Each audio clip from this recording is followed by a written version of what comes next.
If you want to hear my update on my no-buy year, then stick around.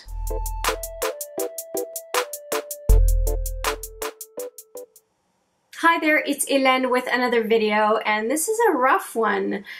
I have been waiting for a couple of months to really talk about an update for my no-buy year, and basically since May, I have I get not reluctant, just not sure what I was going to say or how I felt, and just decided to stay away from the camera on this issue, which is how my no-buy year is going.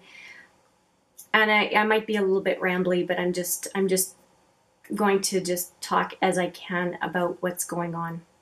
So I started my no-buy year January 1st of 2019 with this feeling, this overwhelming feeling that I had gone way overboard on purchasing, which I did. Last year was horrendous.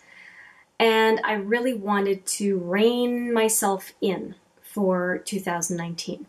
And I did really well during the first 4 months and better part of May. But I ended up with, this is not an excuse, I'm giving context. I ended up with a really rough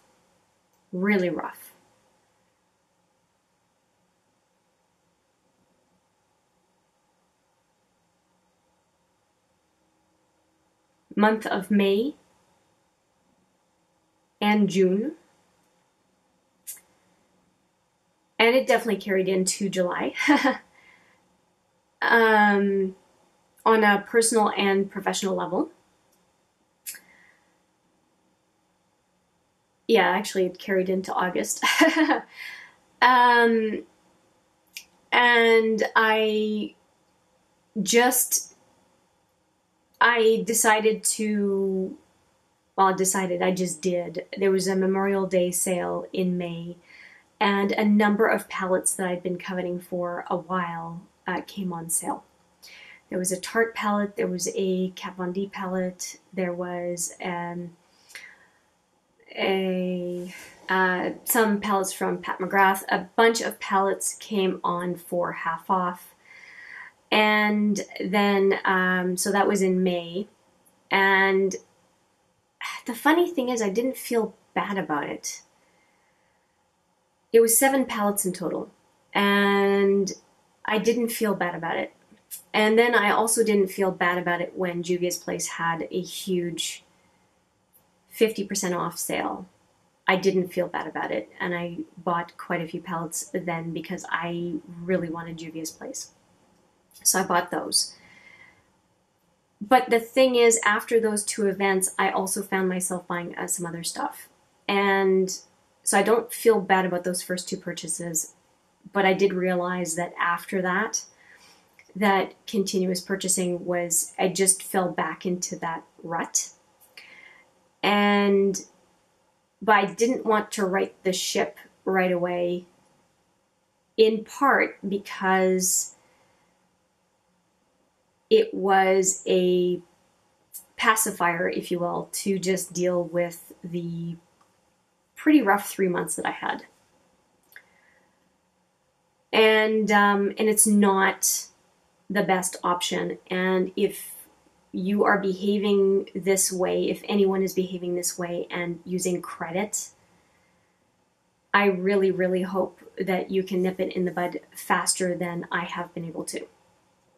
Now, you would have seen that I have made some purchases during the VIB or summer bonus sale, and I am really, really pleased with what I purchased. It was a very reasonable amount. A handful of nail polishes, a lip pencil, a kit, and a cream. I'll put the video right here so you can see it. Super, super, super stayed. And I am really pleased with that. Along with that, I have a couple of purchases that I made that you will see in my birthday video. So you'll see it's a 2-part video for the couple things that I decided to buy for my birthday. And I will be as well taking advantage of any birthday perks that come from the different stores that I use.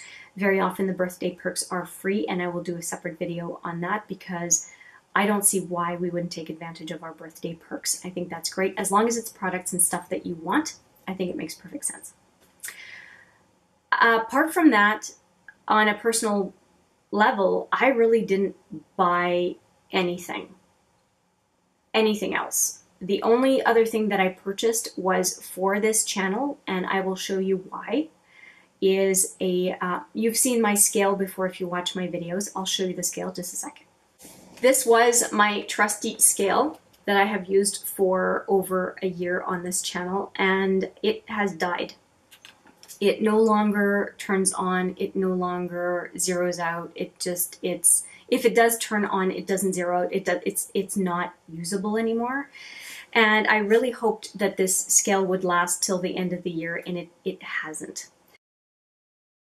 So I was pretty bummed out about it, but I do need to weigh things for this channel, and I did end up getting a replacement, and I ended up getting 2 scales. Now you'll see them still in the plastic, but I've actually used them already for videos.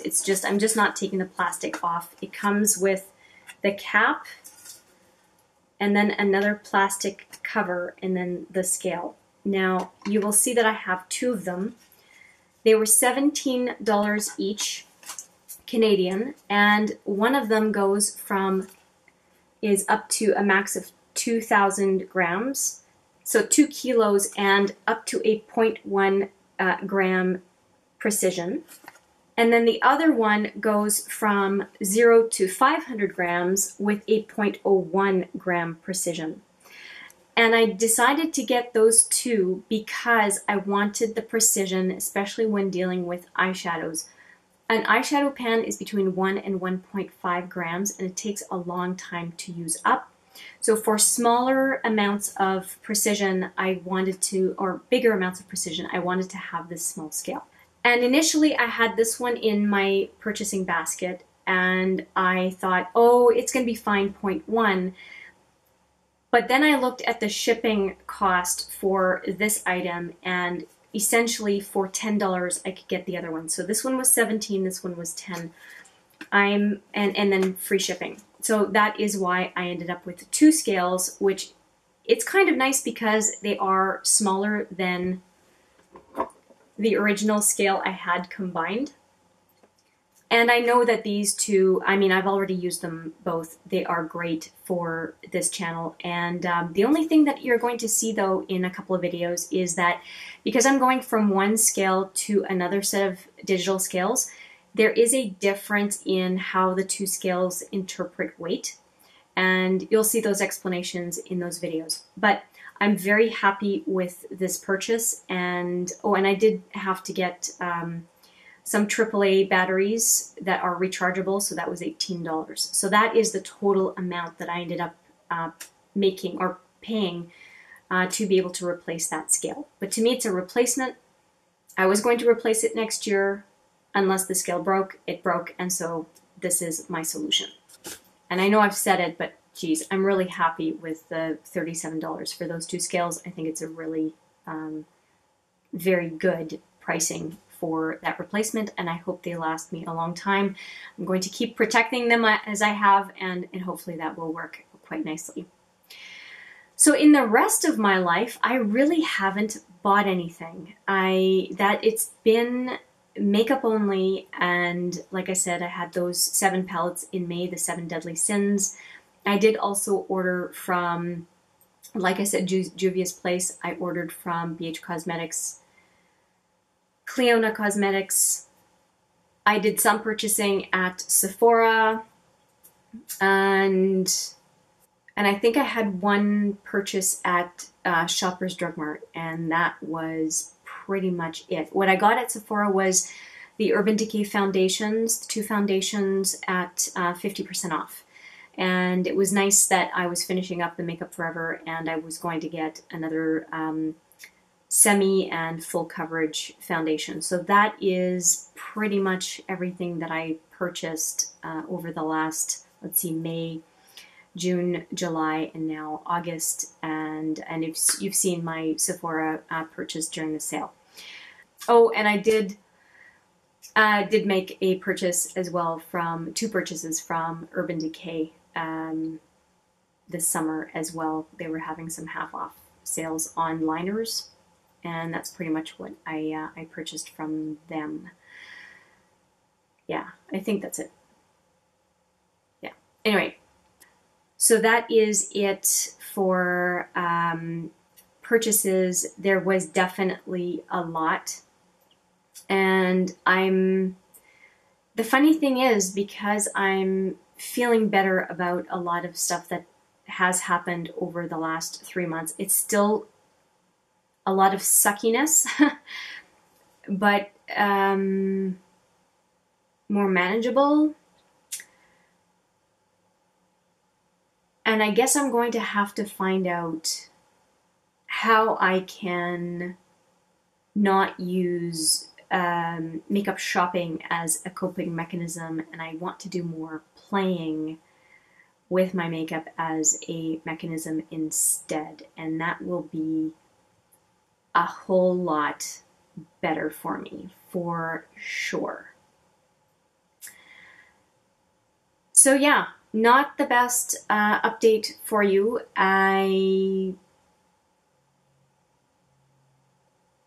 Just not the best update for you. I am very happy that my spending was confined to the makeup category and that I didn't start doing all sorts of weird shit. Weird crap, pardon me.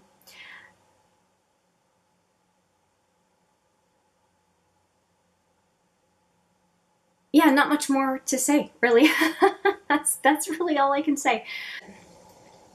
And I don't have a tally of everything that I purchased. I'm just not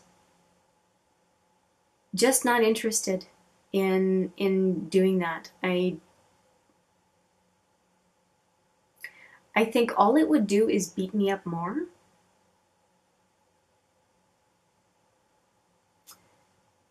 And I don't need that right now.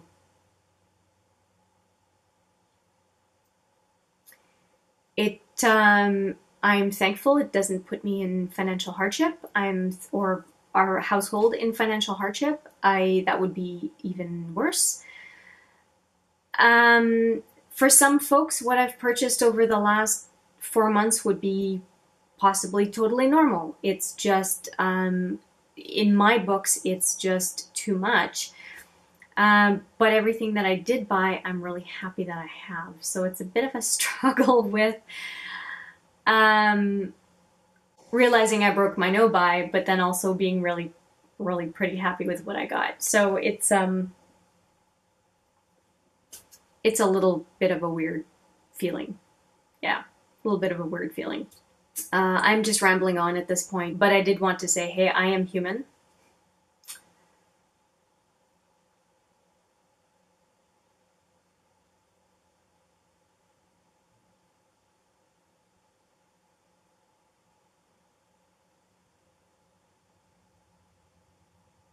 And it just gives me more insight on what makes me tick and what my vulnerabilities are. So yeah, that's my update. Thank you for listening. I appreciate it. And I look forward to seeing you in the next video. But for now, take care.